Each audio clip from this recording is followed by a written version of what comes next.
ये दर्शाता है कि सरकार गांव विरोधी है, सरकार किसान विरोधी है। सरकार के दिमाग में केवल शहरी आबादी, इस देश की आबादी है, गांव के लोगों का कोई वजूद और अस्तित्व नहीं है। यहाँ पे इस मंच के माध्यम से कई भाइयों ने कहा, पहले छतर सिंह जी ने कहा, अभी भाई परवीन ने कहा,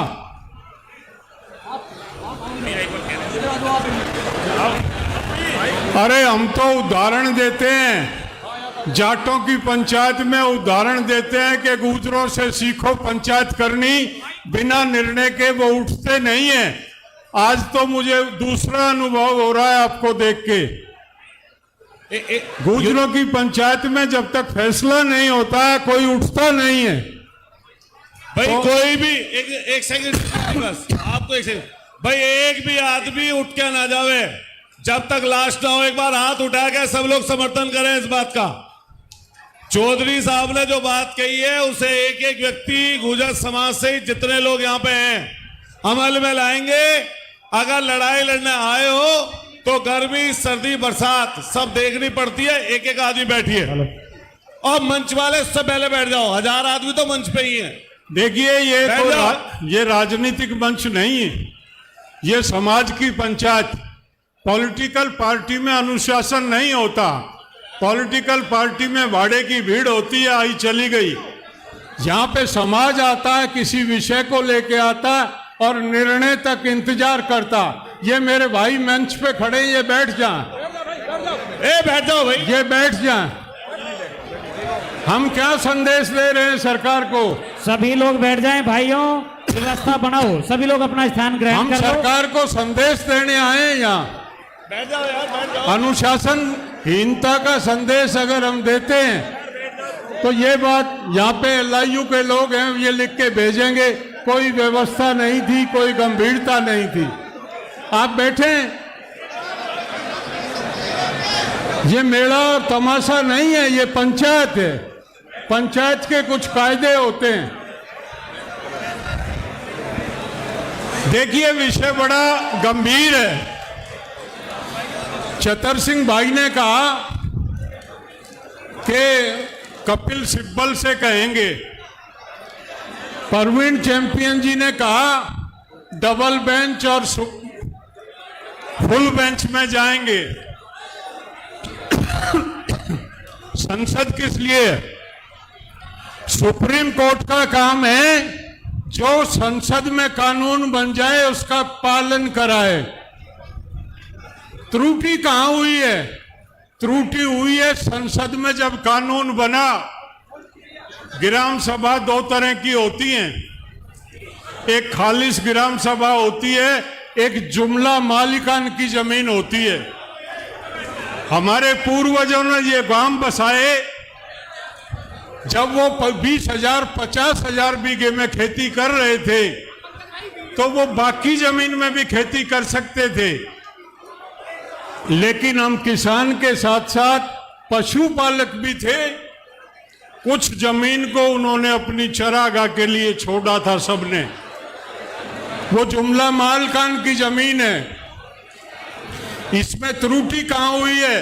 त्रुटि यह है कि उन्होंने सबको ग्राम सभा की मान के और वो फॉरेस्ट में डाल दिया। मलकियत की जमीन को फॉरेस्ट में नहीं डाल सकते। आज उसकी व्याख्या करनी है, उसकी व्याख्या करनी है। संसद में एक 1.5 लाइन का, संसद में एक 1.5 लाइन का रेजोल्यूशन आएगा। कोर्ट में जाने की जरूरत नहीं है। हमारा भाई यहाँ से नुमाइंदा कृष्ण पाल जी से मैं इस मंच के माध्यम से निवेदन करूंगा, बात को कोर्ट में उलझाएं नहीं। कोर्ट में जाने की आवश्यकता नहीं है। कानून संसद में बनते हैं, जो कानून में खामी है संसद से बदलवा दें, संसद से चेंज करा दें। आने वाले सत्र में उसको ठीक कर दिया जाए। ये गलत हमको दिशा दी जा रही है। कोर्ट तो जो है अंधी होती है, जो संसद ने पास कर दिया उसका पालन कराती है। संसद, ये कानून कोई गीता और महाभारत नहीं है। इसमें 400 अमेंडमेंट हो चुके हैं और एक अमेंडमेंट इसमें होता है तो क्या देश में क्या तूफान आ जाएगा। ये इस समस्या का हल संसद में है, संसद के माध्यम से होगा। मेरा आपसे ये निवेदन, इकट्ठा रहें। इस क्षेत्र का इतिहास है। हम किसान आंदोलन में जब थे तो मैंने एक बड़े नेता को कहा था, आपने गलत लड़ाई छेड़ दी। ये वो क्षेत्र है जिसके कान पकड़ लिए छोड़े नहीं, उसके कान पाड़ लेता है ये क्षेत्र। आपने किसान को और दिल्ली के आसपास के किसान को छेड़ा है, हम हटके नहीं जाएंगे। और 13 महीने के बाद आपको पता है हम जीत के दिल्ली से लौटे थे। लड़ाई फिर वही है, बशर्त आज कई लोग बात करते हैं, कई गुजर की बात करते हैं, कोई जाट की बात करता।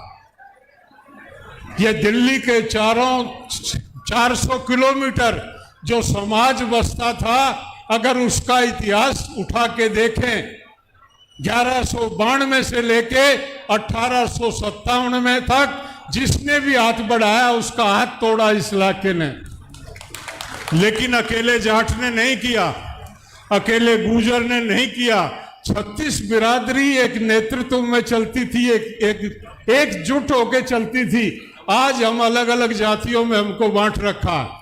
दिल्ली विश्वविद्यालय का चुनाव होता है, दोनों पार्टियां इंतजार करती हैं। एक पार्टी अगर जाट को देती है तो दूसरा गुजर को देके हमको लड़ाते हैं आपस में। ये राजनीतिक षड्यंत्र चल रहा है दिल्ली में। इस राजनीतिक षड्यंत्र की वजह से हमारी ताकत कमजोर हुई है। जिस दिन जाट और गुजर एक मंच पे खड़ा होगा, दिल्ली में वो राज करेगा जो हमारी सुनेगा। जाट और गुजर उत्तर भारत में ही नहीं, पाकिस्तान में भी डोमिनेट करता है।